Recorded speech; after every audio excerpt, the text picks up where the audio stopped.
So welcome all. நாம் இன்றைக்கி என்ன பார்க்க போகிறோம் அப்படின்னா யூனிட் 1 டிஎன்சிஆர்டி ஸ்டாண்டர்ட் 11ல் கெமிஸ்ட்ரி பார்க்க போகிறோம். Basic concepts of chemistry and chemical calculations தமிழில் பார்க்கணும் அப்படின்னா வேதியியலின் அடிப்படை கருத்துக்கள் மற்றும் வேதி கணக்கீடுகள். ஸோ இனிமேல் நம்மளுடைய சேனலில் வந்துட்டு Tamil medium as well as English மீடியமுக்கு இந்த மாதிரி ஸ்லைட்ஸில் உங்களுக்கு ரெண்டு சேனலுக்குமே ரெண்டு மீடியமுக்கு சைமல்டேனியஸாக நான் சொல்ல போகிறேன்.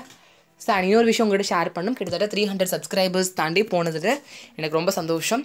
And thanks for all my subscribers. And உங்களோட ஒரு வீடியோ பார்க்கும்போது அப்படியே பார்த்துட்டு போகாமல் உங்களோட கமெண்ட்டுக்கு நீங்கள் கீழே தெரிவிச்சிங்கன்னா அது எனக்கு ரொம்பவே ஹெல்ப்பாக இருக்கும். Okay, we can start this. இப்போ வந்துட்டு chemistry the centre of life அப்படின்னு பார்த்தோம். அண்ட் அது மட்டும் இல்லாமல் அதோட physical classification, chemical classification, matter அப்படின்னா என்ன, ஒரு எலமெண்ட்னா என்ன, ஒரு காம்பவுண்ட்னா என்ன, ஹோமோஜினஸ் மிக்ஸ்டர்னா என்ன, ஹெட்ரோஜினஸ் மிக்ஸ்டர்னா என்னென்னு நிறைய விஷயங்கள் பார்ட் 1 வீடியோவில் நம்ம பார்த்துருக்கோம். இது வரைக்கும் அதை பார்க்காம இருந்தால் டிஸ்கிரிப்ஷன் பாக்ஸ் அதுக்கான லிங்க் தரேன், நீங்கள் அங்கே போய் செக் பண்ணி பாருங்கள். அண்ட் அது மட்டும் இல்லாமல் நம்மளோட பிளேலிஸ்ட்லேயும் அது இருக்குது, நீங்கள் செக் பண்ணி பார்த்துக்கலாம். ஸோ இப்போ நம்ம பார்ட் 2 பார்க்க போகிறோம்.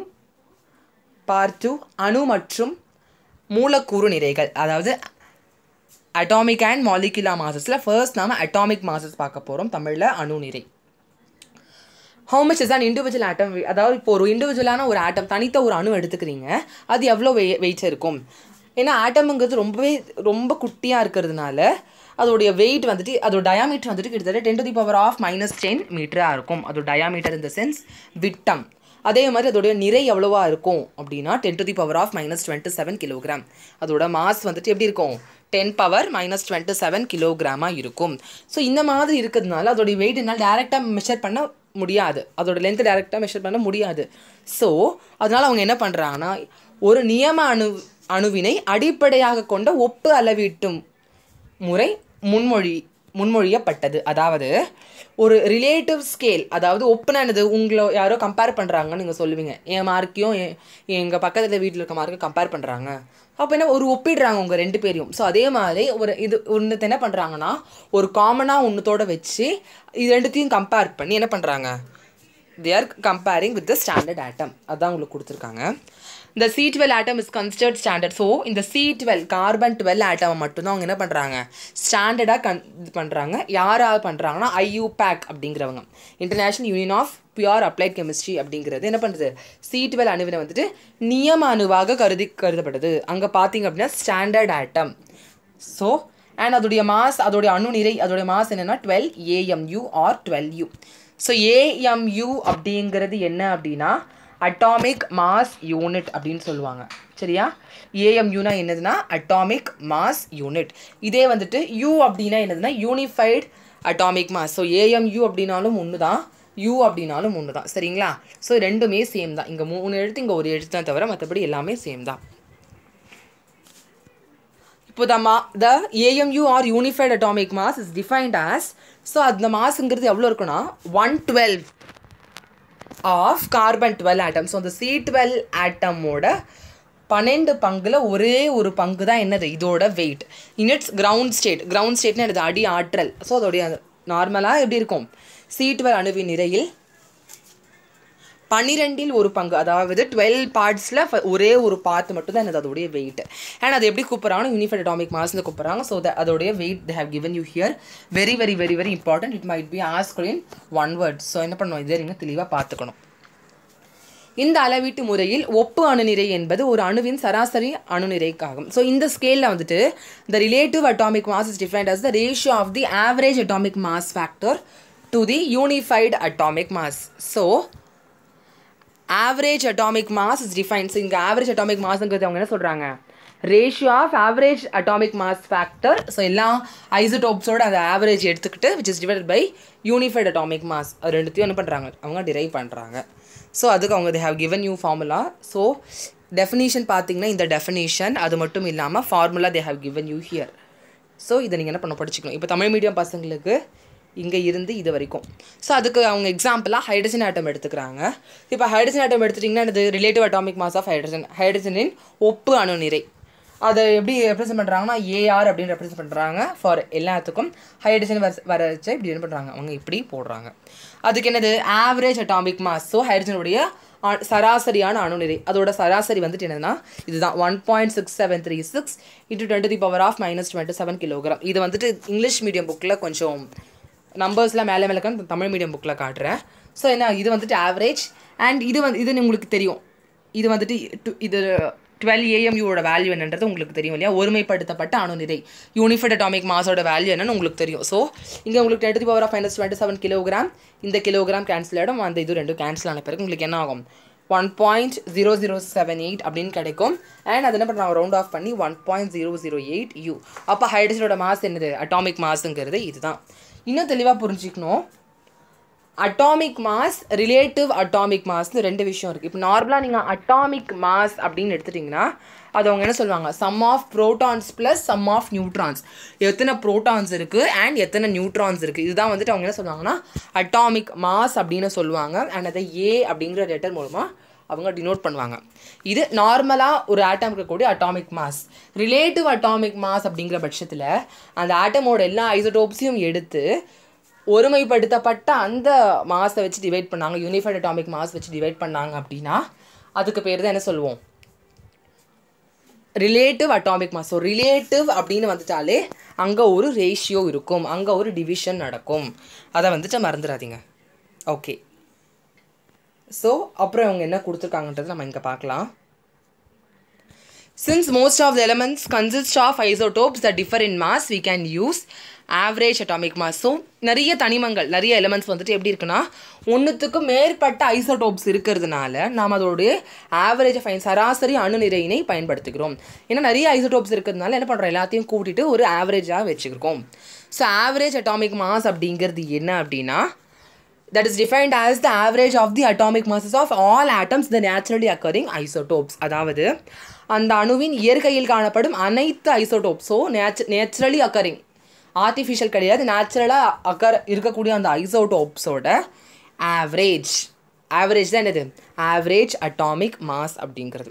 ஃபார் எக்ஸாம்பிள் அதுக்கு என்ன பண்ணுறாங்க இந்த அணு இயற்கையில் இப்போது Cl1735 இருக்குது, Cl1737 ரெண்டு எடுத்துக்கிறாங்க. இப்போ இந்த Cl75ங்கிறது 77% இருக்குது, இது வந்துட்டு 20 இது மொத்தம் ரெண்டு தான் இருக்குது இல்லையா. குளோரின் 100% எடுத்துட்டோம் அப்படின்னா அதில் இது வந்துட்டு 77% இருக்குது. அண்ட் இது வந்துட்டு எப்படி இருக்குது 23% இருக்குது. அப்போது குளோரினோடைய சராசரி ஒப்பு அணுநிறை அதாவது அதோட relative average relative atomic mass என்னவா இருக்கும்னா ஃபர்ஸ்ட் என்ன பண்ணுறாங்க இதோடைய மாஸையும் அதோடைய பர்சன்டேஜையும் மல்டிப்ளை பண்ணுறாங்க. ஸோ அப்படி வேணால் உங்களுக்கு என்ன ஆகும் 35 × 77. அண்ட் அதே மாதிரி அடுத்தது என்னது இதோடைய மாஸையும் இதோட இதையும் என்ன பண்ணுறாங்க எடுக்கிறாங்க. அப்போ 37 × 23 ரெண்டுத்தையும் இப்போ பர்சன்டேஜ் தான் நம்ம ஃபைன் பண்ண போகிறோம். ஆவரேஜ்னாலே பர்சன்டேஜ் ஃபைன் பண்ண போகிறோம். அப்போது பர்சன்டேஜ் பண்ணும்போது நான் என்ன பண்ணுறேன் 100ஆல் டிவைட் பண்ணுறேன். அப்படி டிவைட் பண்ணும்போது உங்களுக்கு 35.46 U அதுதான் உங்களுக்கு என்ன ஆகுது இங்கேயும் கிடைக்குது. இதுதான் வந்துட்டு atomic mass. So atomic mass அப்படிங்கிறது என்ன அப்படின்னா average atomic mass of the elements divided by unified atomic mass. This is for relative atomic mass. ஒப்பு அணு நிறைக்கு தான் இது. வெறும் அணு எடுக்கும்போது வெறும் atomic mass sum of protons plus sum of neutrons அப்படின்னு வரும். Now we can move to molecular mass. So molecular mass அப்படிங்கன்னா என்னன்னு கொடுத்துருங்க. ஸோ molecular massக்கு ரொம்ப ஈஸியாக தான் இருக்கும், என்னென்னு பார்க்கலாம். Similar to relative atomic mass, so ஒப்பு அணு நிறை மாதிரியே தான் இருக்கும். Relative molecular mass is defined as the ratio of mass of a molecule to the unified atomic mass. அங்கே வந்துட்டு average atomic mass divided by அங்கே என்னது average atomic mass divided by unified atomic mass. இங்கே வந்துட்டு என்னது அந்த மாலிக்யூலோட mass எடுத்துக்கிட்டு மாஸ் டிவைடட் பை அதோடைய யூனிஃபைட் அட்டாமிக் மாஸ் அதான் கொடுத்துருக்காங்க. ஒரு மூலக்கூறின் நிறைக்கும் அந்த ஒருமைப்படுத்தப்பட்ட அந்த AMU அது ரெண்டுத்துக்கும் என்ன பண்ணுறாங்க இடையே ஆன விகிதம் தான் என்னது மூலக்கூறு நிறை அப்படிங்கிறது. The relative molecular mass of any compound can be calculated by adding the relative atomic mass of its constituents. அதாவது இப்படி பண்ணணும் கூட அவசியம் இல்லை, உங்களுக்கு வேறு ஒரு மெத்தடும் இருக்குது. இப்போது அவங்க ஃபஸ்ட் நான் எடுத்துக்காட்டு வச்சு நான் என்ன பண்ணுறேன் உங்களுக்கு எக்ஸ்பிளைன் பண்ணுறேன். ஸோ இப்போ H2 இருக்குது. So relative molecular mass of hydrogen.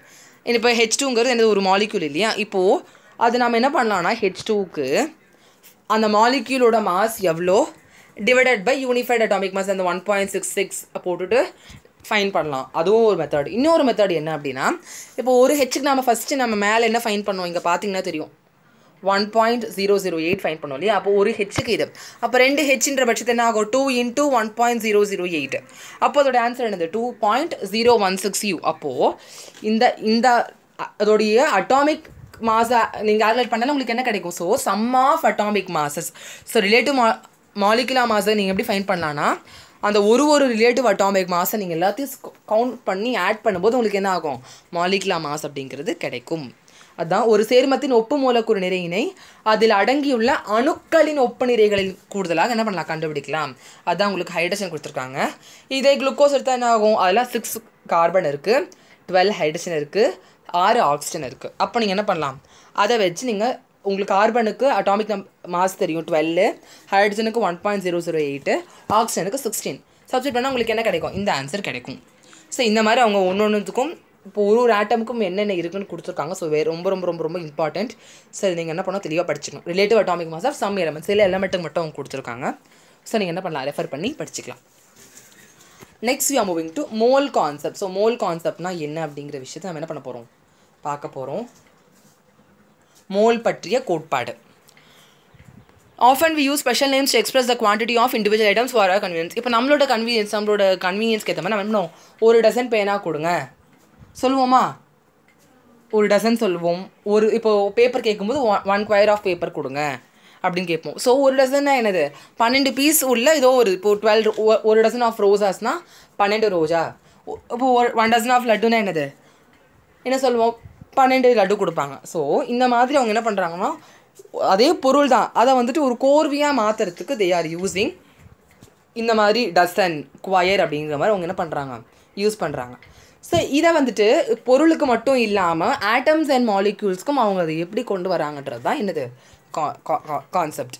Mole is the SI unit to represent a specific amount of a substance. So amount of a substance அதோட SI யூனிட் என்ன அப்படின்னா மோல். இதை நீங்கள் எங்கே படிப்பீங்கன்னா உங்களோட ஃபிசிக்ஸ் ஃபர்ஸ்ட் சாப்டர் நான் எடுத்துகிட்ருக்கேன். So அந்த video உங்களுக்கு நம்ம சேனல் பிளேலிஸ்ட்டில் இருக்கும். ஸோ அதில் வந்துட்டு SI unit of amount of, இப்போ லென்த்துக்கு என்ன சொல்வீங்க? மீட்டர் சொல்வீங்க. டைமுக்கு செகண்ட், எலக்ட்ரிக் கரண்ட்டுக்கு ஆம்பயர் சொல்கிறீங்க இல்லையா?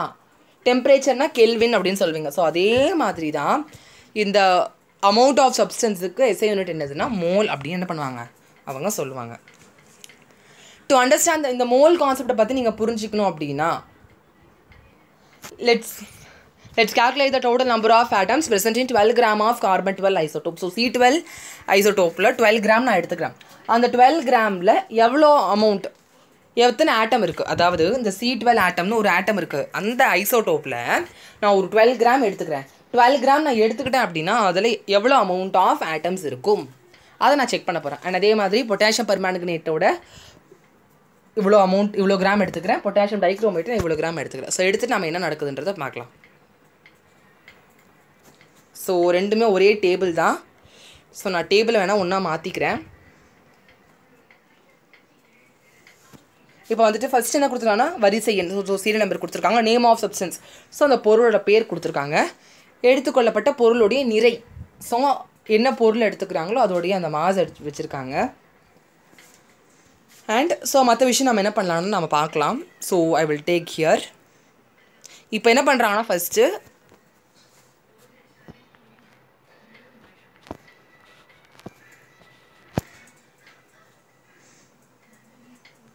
yes, one second.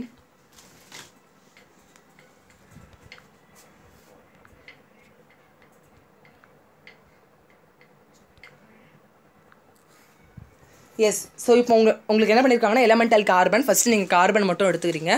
So கார்பனுடைய mass நான் எவ்வளோ சொல்லியிருந்தேன்? 12 கிராம் எடுத்துக்கணும்னு சொல்லியிருந்தேன். அதே மாதிரி இப்போ பொட்டாசியம் டைக்ரோமேட்டுக்கு இந்த கிராம் எடுத்துக்கணும். பொட்டாசியம் பெர்மாங்கனேட் இந்த கிராம் எடுத்தோம். குளுக்கோஸ்க்கு இந்த கிராம் தனித்தனியாக நான் எடுத்து வச்சுக்கிட்டேன். இப்போ அடுத்தது mass of single atom. So ஒரே ஒரு ஆட்டமோட மாஸ் மட்டும் நான் ஃபைன் பண்ண போகிறேன். அதை ஃபைன் பண்ண நான் என்ன பண்ணுறேன்னா இந்த 12 இருக்குல்ல, அந்த 12 நான் அப்படியே எடுத்துக்கிறேன். அதை எடுத்துகிட்டு டிவைடட் பை அவகேட்ரோ நம்பர் அப்படின்னு ஒரு கான்செப்ட் இருக்கும். உங்கள் எல்லாருக்குமே தெரியும் அவகேட்ரோ நம்பர் அப்படிங்கிறது என்னென்னா 6.022 × 10⁻23. இதான் வந்துட்டு என்னது அவகேட்ரோ நம்பர் அப்படின்னு சொல்லுவோம். நீங்கள் 10th வந்துட்டு 6.023ன்னு படிச்சிருப்பீங்க. இங்கே 22ன்னு வருது. பட் 2322ங்கிறது ரெண்டுமே என்னது கிட்டத்தட்ட சேம் அப்படிங்கிறதுனால என்ன பண்ணலாம்? 22வே நீங்கள் யூஸ் பண்ணலாம். இப்போது என்ன பண்ணுறோம், இந்த 12ஐயும் இந்த இதுவும் நீங்கள் டிவைட் பண்ணணும். ஸோ நான் டிவைட் பண்ணால் எனக்கு என்ன வேல்யூ கிடைக்குதுன்னு நான் பார்க்குறேன். So I have divided 12 divide by 6.022. அப்போ எனக்கு என்ன கிடச்சிருக்கு, 1.9926 கிடச்சிருக்கு இல்லையா. இங்கே எனக்கு என்ன கிடச்சிருக்கு, 1.9926 அண்ட் டினாமினேட்டருக்கு ஒரு 10 to the power of 23 மேலே வந்துச்சுன்னா என்ன ஆகும், 10 power minus 23 அப்படின்னு கிடைக்கும் இல்லையா. ஸோ இதுக்கு கிடச்சி. அதே மாதிரி குளுக்கோஸ்க்கு என்ன பண்ணுறேன், திரும்பவும் அந்த 180 divided by 6.022 into 10 to the power of 23 அப்படி போட்டு பாருங்கள் உங்களுக்கு என்ன கிடைக்குதுன்னு.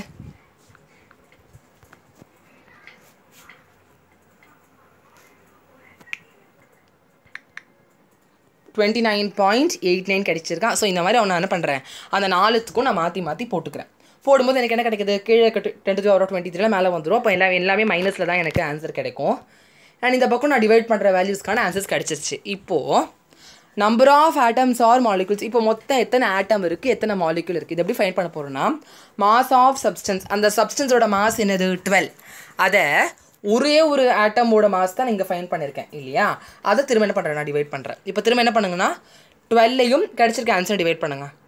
அப்போ உங்களுக்கு என்ன ஆகும்,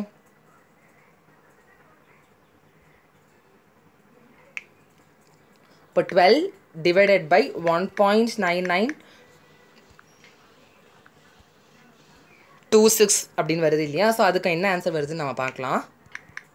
உங்களுக்கு என்ன ஆயிடுச்சு, 6.022 கிடைச்சிருக்கு இல்லையா. அது அப்படியே இங்கே எழுதுங்க. அப்போ 6.022 டினாமினேட்டருக்கு -23 மேலே வந்தால் உங்களுக்கு என்ன ஆகிடும், +23 மாறிடும். அப்போ 10 to the power of +23. அப்போ இதே மாதிரி நீங்கள் 4த்துக்கும் போடுங்க. உங்களுக்கு என்ன கிடைக்குது, இப்போ 4த்துக்குமே உங்களுக்கு இதே வேல்யூ தான் கிடைக்குது. ஸோ இது உங்களுக்கு என்ன சொல்ல வருது அப்படிங்கிறது இப்போ நான் உங்களுக்கு பார்க்க சொல்கிறேன்.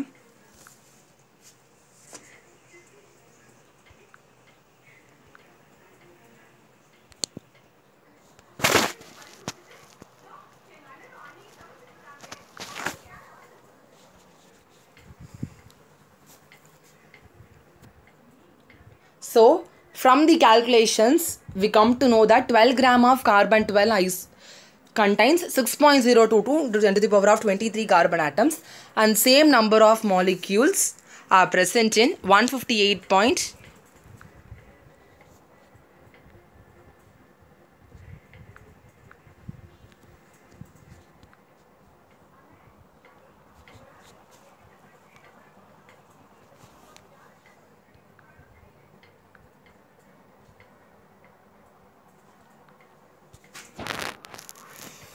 Sorry, one small mistake. Yes, இப்போ கிடைச்சிருச்சு.